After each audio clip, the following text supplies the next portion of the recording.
Jesus, we thank you so much for this time. I thank you for these men and these friends that we can just learn from your word.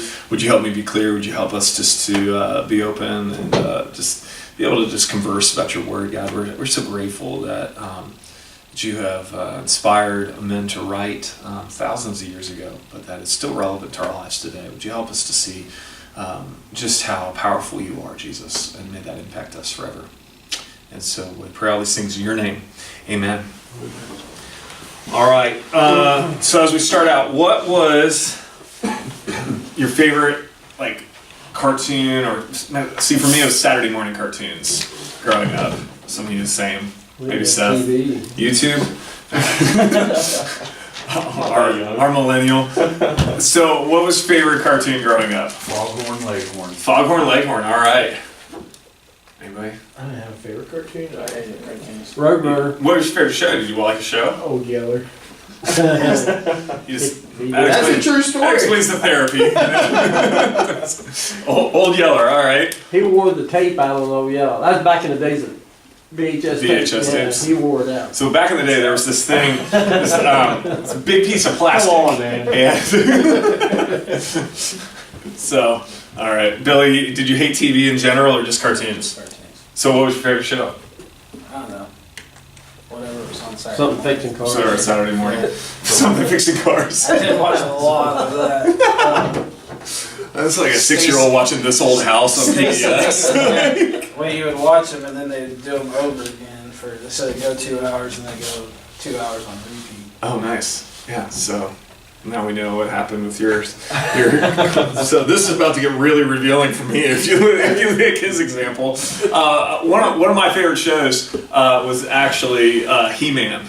All right, He-Man and Masters of the Universe. And I don't know if you guys remember He-Man. And so interesting thing about the cartoon that became so big, He-Man, that He-Man was about a guy, basically, his name was Prince Adam, and he would take on a sword, and the sword would give him powers, and then he would defend this castle Grayskull against an evil guy named Skeletor who had a really creepy laugh, and I remember all the toys. The crazy thing about it is it was actually a toy line first. And then they developed a cartoon around it to help sell the toys, and it became this really popular thing. But when Prince Adam became He-Man, he'd grab his sword and he'd yell, "I've got the power." Anybody remember that? You don't remember that at all? I have the power. Dale, do you remember this? Yes. Okay, thank you. I never heard of it. Really? You've never heard of He-Man? No. Oh, Sure, my gosh. you seriously never heard of He-Man? That's awesome. Okay. All right. So Prince Adam would become He-Man when he grabbed a sword, and that sword, right? And I just remember watching, we can YouTube it, and I wish I had video, we could have YouTubed the thing. And he grabbed it, and it'd give you chills, right? I've got the power! And his, little cat would turn into this massive green tiger with a saddle that he'd ride, and I still remember that toy. It didn't do anything, it just sat there, but don't judge me, all right? I told you this could be really revealing. You hated cartoons. Fair enough. All right, and it led you to be a mechanic. I liked He-Man, and it led me to this. So, all right. All right. So let's talk about power. Tonight we're going to be talking about power. We're going to be in Mark chapter 1. And so why do you think that we like power? I mean, we could even say that we're obsessed with the idea of power. What do you think it is about power that we find so desirable? For a man, it's part of their identity. Okay. Yeah, so it's a part of identity. What else? Why do we like power? Maybe we say we don't like power, but we know when somebody's abusing power, don't we? All right, so what don't we like about power?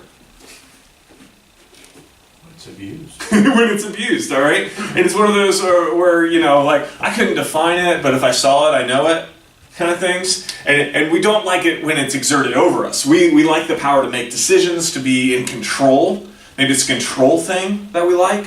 And so if we think about this, the idea of control, that power equals control over ourselves, call it self-discipline, control over others. Sometimes we call that leadership, right? Good or bad. That is power, and that power is amoral. Power can be used for good or it can be used for bad. But power ultimately is something that we're all drawn to in some way, right? We want a promotion at work. We want the fast car, right, Billy? Right? We want that power to feel that, and whatever that is, okay? Today we're going to look at this incredible display of power from a really unlikely man, Jesus. And I know we look back in our hindsight now and we go, oh yeah, it makes sense. And we kind of gloss over these pages and we gloss over these miracles that he does. And we don't understand really how immense this power was and how amazing it would have been to the people sitting there, because no one was doing it like this. And so let's look at Mark 1. And we're going to be starting in verse 21. We're only going to cover roughly 7 verses or so. But Mark is actually an interesting book as we look at Mark chapter 1. We'll be 22 to 28. And so, actually we'll do 21 too. But Mark is an interesting book. It's one of the biographies of Jesus. And it's also the shortest of those biographies. Matthew, Mark, Luke, and John. And in that, as the shortest gospel, it only has 666 verses. And Mark is unique among the synoptics. So the Matthew, Mark, and Luke all see together. A lot of times you'll see the same stories repeated over and over again, and sometimes even the very same wording. And so Mark is actually missing some of the distinct features that Matthew and Luke have, such as the Christmas story. We're missing the whole narrative about his birth. He jumps right into the action. We're missing also where Matthew and Luke have a genealogy, and that so-and-so begot so-and-so begot so-and-so, and we're missing that. Again, Mark is all about, let's just get to it. All right, so if you're an impatient dude, Mark is your man, okay? And so Mark actually gives us a snapshot of important events in Jesus' life. Mark has his disciples slowly realizing who Jesus is from the beginning and why he has to go to Jerusalem. Until finally it all culminates to where Jesus is hanging on the cross, and the person who finally realizes who Jesus is a Roman centurion. He says, surely this man was the Son of God. And so it all leads up that no one understands who he is until an unlikely person understands who he is. And so things happen pretty quickly in Mark, and it's confusing and amazing to the disciples and everyone who sees it. And so let's look at verses 21 and 22. Would somebody be willing to read Mark 1, 21 and 22? They went to Capernaum, and when the Sabbath came, Jesus went into the synagogue and began to teach. The people were amazed at his teaching, because he taught them as one who had authority, not as the teachers of the law. Yeah, so after being baptized, he went up to Capernaum, and on the Sabbath came, he went into the synagogue and began to teach. So there's this immediacy, and we're going to see this theme, this immediacy of Jesus going up and doing something right away. And it's trying to draw your attention into what's happening here. Okay, so, excuse me, let's see. So it says, the people were amazed at his teaching. So why do you think they were amazed at his teaching? We kind of look at that and go, yeah, and what do we know about Jesus' teaching that maybe they would have found amazing? He was doing it on the Sabbath. Okay, all right, so, well, they would have been at church on the Sabbath, so there's probably a time for him to teach. So it's probably may have been the content, because again, the Pharisees end up having a problem with Jesus, not necessarily his teaching on the Sabbath, but they have a problem with his healing on the Sabbath. So it's his actions more than just his teaching. So if they're amazed by his teaching, what do you think this is? Any thoughts? Trumanship. So with this, and maybe you don't know, so in this idea that his teaching is radically different. And so the way Jesus would get up and just speak, he'd speak from his own authority. And so a lot of times a scribe would get up and he'd teach, and he would teach based on this rabbi says this, and therefore we should do this. Or the interpretation from this school of thought is this. And Jesus just says, I tell you this. And so a lot of times you'll read and he'll say, you've heard this, but I tell you this. And he's kind of setting up this new paradigm of the way to look at things. And they're amazed at this teaching. And so again, we can kind of miss that. And so I realize I ask a kind of open-ended question. We may not understand that. But what I want to do is make sure we're not just glazing over the passage. of how we look at this. So Jesus teaches with authority, unlike the scribes, that usually, again, it was prefaced by rabbinical teaching. All right, and we see a lot of this in Matthew's gospel, and now we're seeing it in Mark's. Okay, so let's read. Somebody else read verses 23 through 26. I'll get it. Thank you. Just then a man in their synagogue who was possessed by an evil spirit cried out, "What do you want with us, Jesus of Nazareth? Have you come to destroy us? I know who you are, the Holy One of God." "Be quiet," said Jesus sternly. "Come out of him." The evil spirit shook the man violently and came out of him with a shriek. Awesome. Okay, so David's up the NIV Yeah. too. So the NIV actually kind of hides this a little bit in the translation. They're trying to make it a little easier for you to understand. But there's you can look at I don't know if somebody has the ESV or NASB that pulls it out that it's this idea again of immediacy. So just then a man. So he's teaching here. So imagine a Sunday morning service is teaching, and then somebody just stands up and starts screaming. That gets your attention real fast, wouldn't it? Okay? And especially for Jesus, it's one of the first times we're seeing him teach. May have been the first time, we don't know. It's the first recorded time that we have him in the work. And he gets up and he teaches, and then a guy starts screaming. And this guy who starts screaming happens to be what? Possessed. Right? And so he's possessed by an impure or unclean spirit. It's a demonic force that is possessing him in this time. And so this unclean spirit confronts him. And so what does Jesus do in verse 25? He abruptly tells him, Come out. Yeah. So he rebukes him right away, right? This idea of the rebuke. He doesn't tolerate it. So what kind of PR is it for you, right? If you're a new teacher on the scene and the first person who realizes who you are is a demon, is that a good or a bad thing? I would think it was good. They probably thought it wasn't. Yeah. Well, I think in hindsight we can look back, right? But now if you're trying to start, let's say you're trying to start a new business, okay? And the only people that are showing up are the crazy people in town. Is that good or bad for business? Not good for business. Yeah, it's bad for business. And this is what we're saying. That's how many crazy people there are. That's true. And how much money they have. And what you're selling. So What town you in? you guys got all the answers. Okay. Except for the questions I'm asking. But We know money. we know money. I don't care. If they have enough money, they can come. All right. So it's interesting. It's significant that the unclean spirit knows who Jesus is. Because, look at verse 27. The people were also amazed that they asked each other, "What is this? A new teaching, and with authority." He even gives orders to impure spirits, and they obey him. So notice this: they don't know who he is, but who does know who he is? The demon.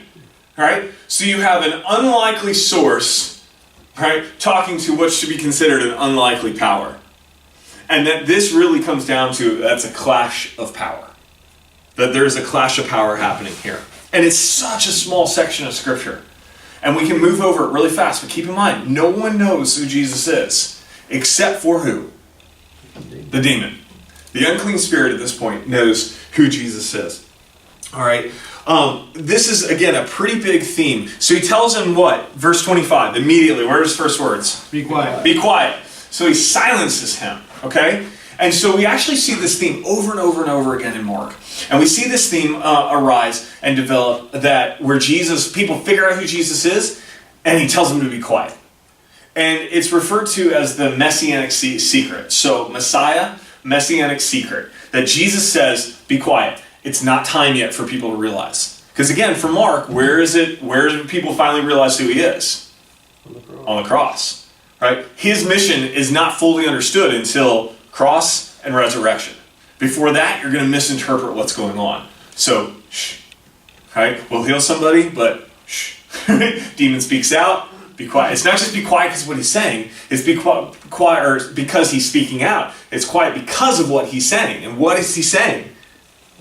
He's God. Verse 24. Yeah, what do you want with us, Jesus of Nazareth? Have you come to destroy us? I know who you are, the Holy One of God. Is an interesting title that he uses there. The Holy One of God. He recognizes who Jesus is when no one else in the room does. All right? So I just read verse 27. Let's read that again. What were the reaction of the people who witnessed this? Look at verse 27. What was their reaction? They were amazed. Yeah, so we have from a rebuke that Jesus does to now amazement, right? They're amazed. And so the response, again, we talked about in the beginning that what does power gives us? It gives us an identity. And Dale, I thought it was great that you mentioned that. Because Jesus' identity really comes down to power. And instead of being recognized as powerful God, the Holy One of God, he becomes recognized as something different. He becomes recognized as a suffering servant, as Isaiah would tell us. That he wants his identity to be fully known on the cross, not known just as Son of God. So we have identity first, and then a rebuke, and then to amazement. That, what is this? What is going on? All right? And so, think about this. As they say, the people were amazed and they started asking her, what is this? A new teaching and with authority. Because Jesus just says, be quiet and come out of him. There's no extra spell, there's no incantation, there's no extra hand movements and do this and that will happen, right? He just tells the demon what to do and it comes out. So what might that tell us about the ways demons were cast out in that time? It's not common, most likely, right? Again, don't overthink it here as we're reading that. It says, wow, they're amazed. Well, why are they amazed? I tend to expect it now, right? That's what Jesus does. But if I'm just in the room and I'm seeing this for the first time, I think for a lot of us that if we were confronted by a demon, right, speaking through somebody, and we're confronted in this manner and somebody just walks in and says, leave him, we'd be like, whoa, right? There's an amazement that happens because of how fast this action happens. All right? And Jesus casts him out. How does he do it? Just by speaking. Simple words. Right, he does it by simple words. Okay? It's his own authority. He doesn't have to call on anybody else, right? If I'm confronted by a demon, the first thing I'm doing is praying to Jesus, right? And he doesn't need to pray in this moment. It is power that he has to draw out this demon and cast it out and tell him to be silent. Okay, so look at verse 28. Somebody read that for us. News about him spread quickly over the whole region of Galilee.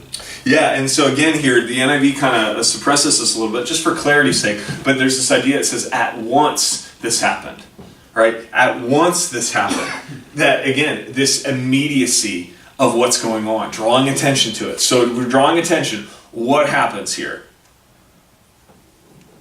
News about him spread quickly. He gets famous. He starts trending, right? He gets real popular real quick for all the right and wrong reasons.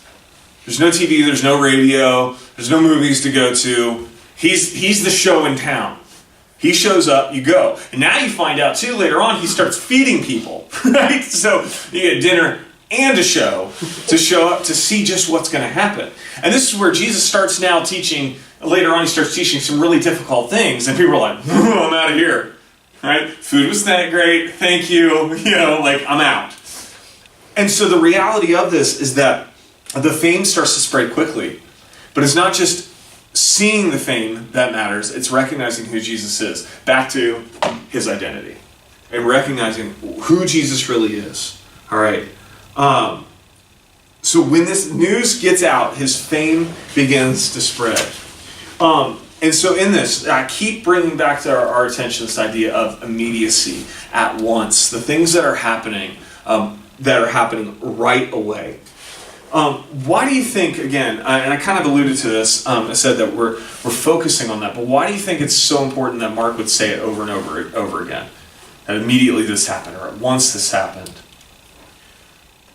Kind of give on the power Yeah. of Jesus. Yeah, to recognize who he is, back to his identity. Perfect. Any other thoughts on that? I don't think there's a wrong answer here. Yeah, but how can Except for that one. How can you improve on perfection if his answer was perfect? That's good. That's a good answer. Yeah. That's good. All right. Jesus' example, he brought food. I know, some people don't. That's a good point too. Jesus brought food, I should. I mean, Rough somebody crowd. said something about Chick-fil-A last time.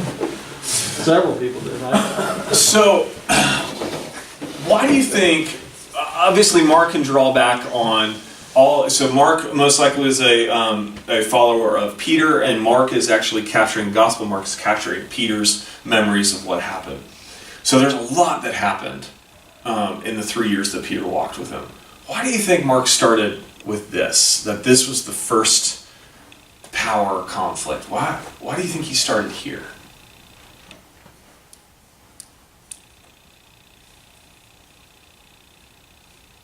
Any thoughts? I mean, he could started with the multiplying food, or he could have started,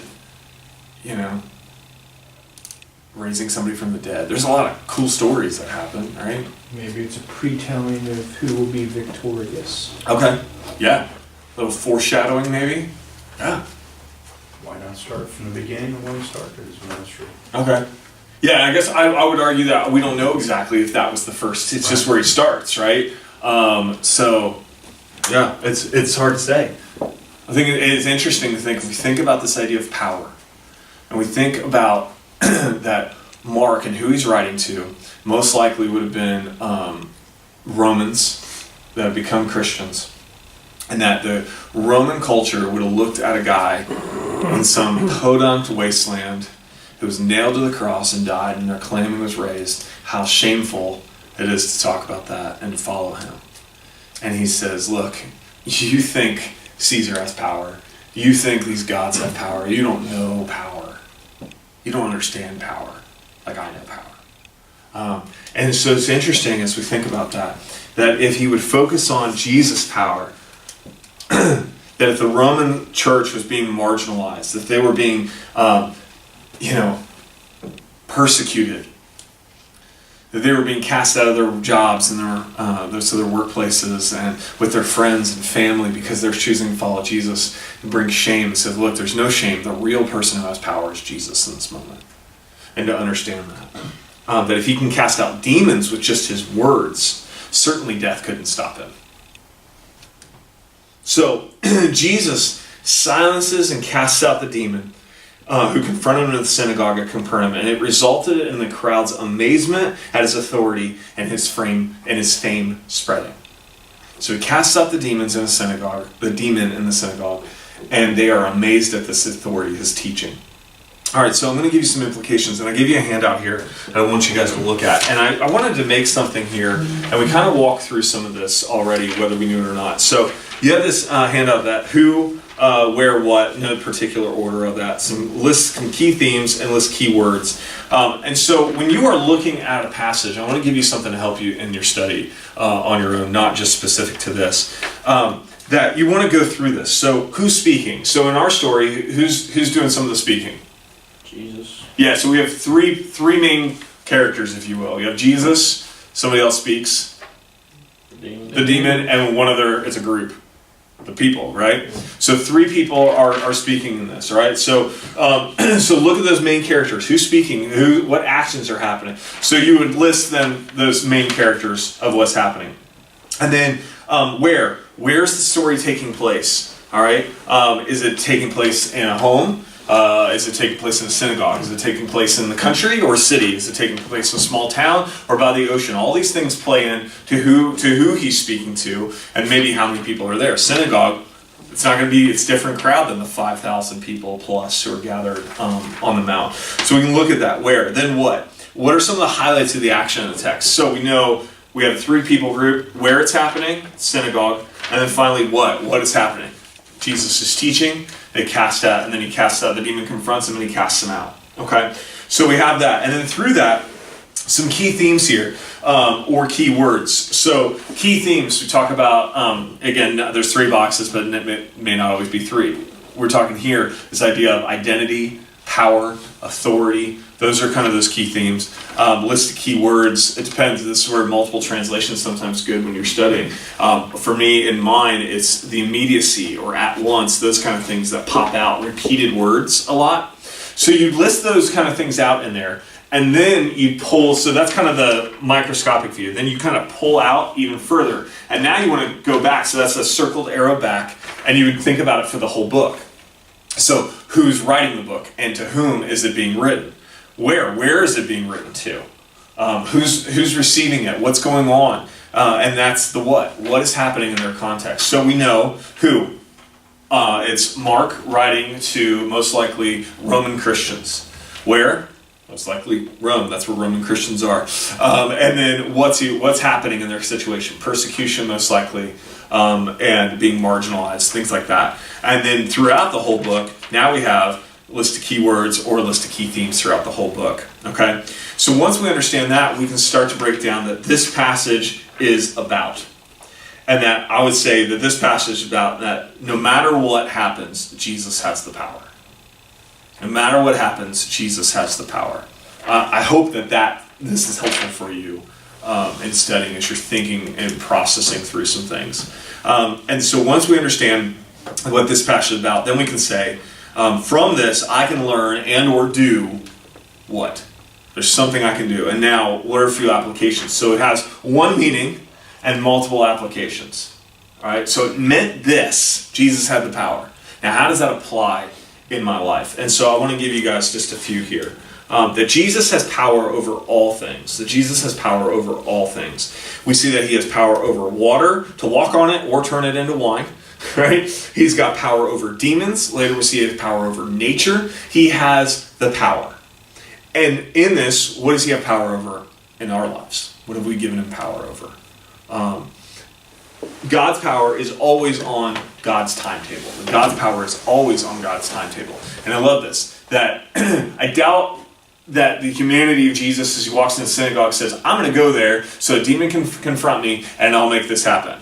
Right? That may have been what happened. But in this, it's a reaction to what happens in the world around him. That the demon speaks out, he casts him out, and in that moment he says, be quiet. It's not God's time yet for everybody to get who he is. And now we can look back with hindsight to not miss it of who Jesus is, but know that God's power is always on God's timetable. And finally, many things don't make sense yet. That many things don't make sense yet. That no one understood who Jesus was until the end. Until what looked like defeat turned into victory. That no one understood who he was. That there are things that will happen that won't make sense to us, but it shouldn't stop us from being amazed and expecting to be amazed at what Jesus will do. That we just have to hold on. We just have to wait. That tomorrow is a brighter day than this. So any questions about that? Any thoughts? Well, see, much shorter lesson. I think, well, even on there, so when he did, he said sternly, kind of given to his authority and power, I mean, he could have whispered it, and it would have happened. Yeah. But, the Bible says that he said it sternly, Yeah, that's great. Yeah, you're pulling out the emotions that Jesus felt in this. Yeah. Any other comments? So I hope you take away on this that Jesus has the power. That no matter what, he has the power. And that even if he can cast out demons, which seems like an impossible thing, then certainly he can conquer the grave. And he's worth following. And just to see that if this is actually kind of the lowest form of his power, the lowest manifestation of his power, how much more have we yet to see and experience? And that for me gives me hope. That for me excites me of what is yet to come for us. And so, let me pray for you guys. Get off to work or basketball or stuff. So, Jesus, thank you so much. Thank you for having the power and that you use it in a loving way to guide us and to lead us and to call us to repentance. And so we just ask that you would have power in our lives to change us and to grow us to become more like you. And we pray all these things in your name. Amen.